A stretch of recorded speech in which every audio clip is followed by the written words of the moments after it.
Dead silence. Those are my two favorite ads that I thought were enormously powerful.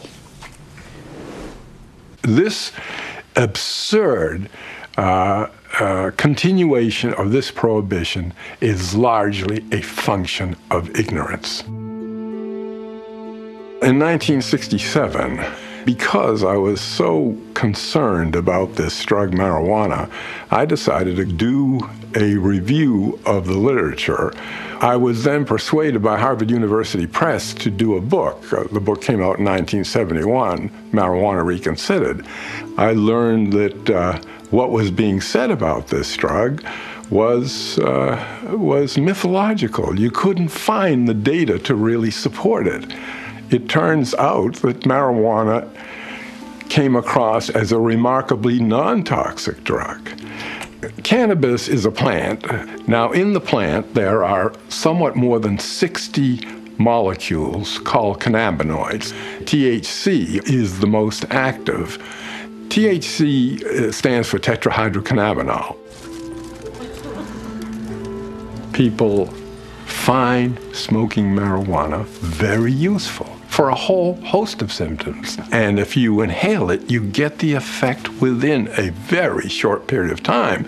So you can titrate it. By titrate it, I mean you can take just enough to get rid of your symptoms and stop. The government hates to admit that they've already acknowledged that marijuana is a medicine.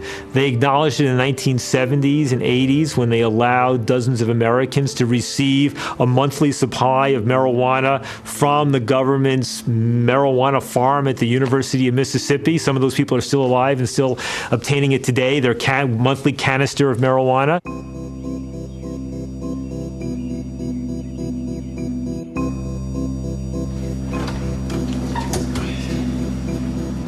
Now, here's where I keep my cannabis.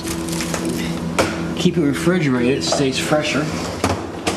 I receive 1 tin of 300 pre-rolled cigarettes, approximately 300 cigarettes, every 25 days from the federal government.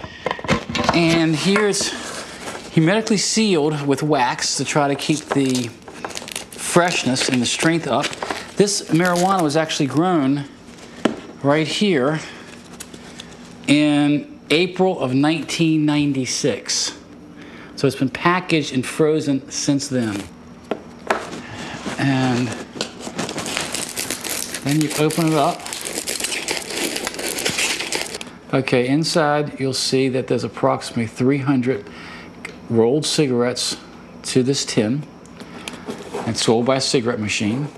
What this can means to me is for the next 25 days, I don't have to worry about medicine. That I know that I'll be as well as I possibly can be, and that I don't have to worry about if somebody's going to bust my door down and come arrest me because of this medicine. The disorders that I suffer from are multiple congenital cartilaginous exostosis and a variant of the syndrome, pseudo-hypoparathyroidism. In lay terms, what it means is bone tumors that grow outwardly from the long bones such as this, grow outwardly into the muscles and the veins, stretching the muscles and the veins, making it very painful. But more important, any kind of movement can tear the muscle or tear the vein, and I could hemorrhage and a clot could break off, go to my heart, my brain, my lungs, I'm dead.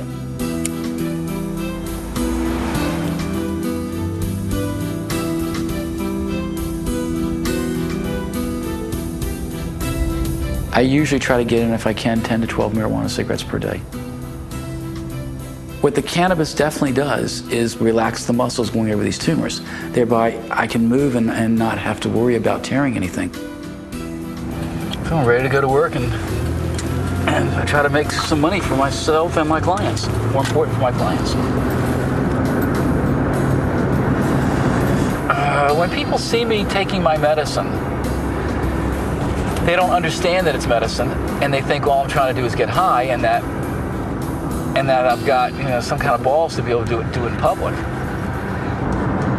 Of course, I try to explain to them right away that it's medical use provided by the federal government, and I'm sure most people just kind of laugh and go, "Yeah, right." I became the second person in the United States to receive medical cannabis from the federal government. Robert Randall was the first patient. We welcome to Larry King Live, Bob Randall. the first American ever to gain legal access to marijuana because of his glaucoma condition. Why are you allowed to use these, Robert? I have a disease called glaucoma, and marijuana at this point is the only drug that will help prolong my sight. You could smoke it now legally, couldn't you? Sure. Do it for me. Okay. Yes. This is a first. I want you to know, Larry. I spent 27 years with Bob Randall, and 25 of those years he was using 10 marijuana cigarettes a day, federally supplied. And I can assure you he was not a stoner. He had a terrific memory. He was extremely articulate. He was highly motivated when it came to, particularly to this issue. I think the only thing surprising here is that a small group of unelected bureaucrats have so long resisted making marijuana medically available. Essentially, it comes down to almost a theologic argument. They want to pretend that marijuana is simply evil, and I think we have to be more rational than that. We have to realize that marijuana has good and bad uses. Bob was treated on every conventional medication that was available, and it was only through the addition of marijuana that his eye pressure was lowered to within the safe range. Told at 25 that he would be blind by the time he was 30, marijuana made the critical difference, and Bob could see up until the time of his death in 2001.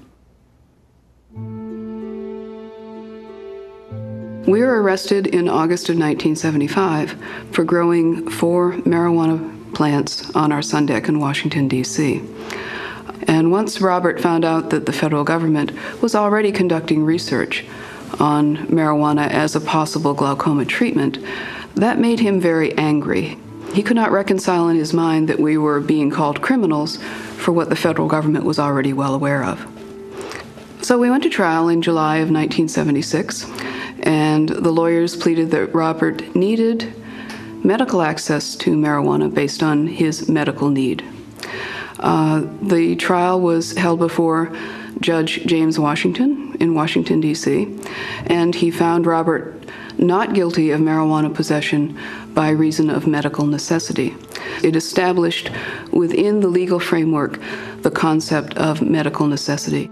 And by 1991, we had 13 individuals who were receiving marijuana legally for the purposes of medical application.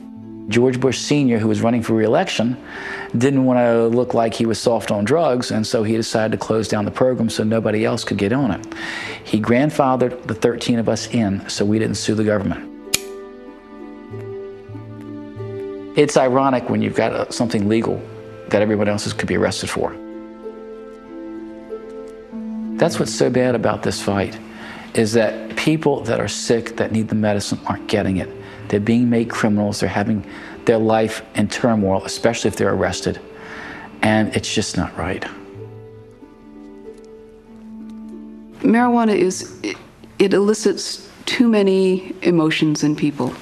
And probably if it were called something else, it would be a much better world. I used to say that if a scientist went into an Amazon rainforest and came out with this new plant that had never been discovered before, that he called cannabis, and gave it to other scientists and researched it, it would be hailed as a savior, because it has so many wondrous properties, and it would be nice if it didn't have all of the baggage that marijuana has, if it were just simply cannabis.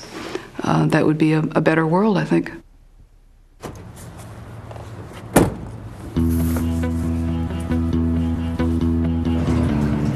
Good morning, Neighborhood Securities. Just a moment. I'll be right back.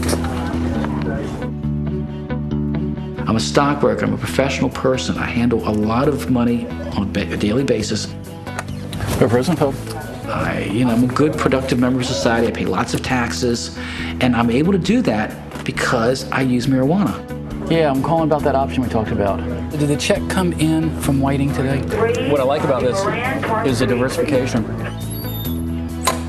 Cannabis doesn't impair my ability to think, to act, to move, to do anything I need to do. If anything, I think it sharpens my decision making, especially at work, because now I'm not concentrating on my pain. Hold on one quick second. Irvin Rosenfeld? Yeah. All right, I'll go ahead and take care of it. All right. Bye-bye.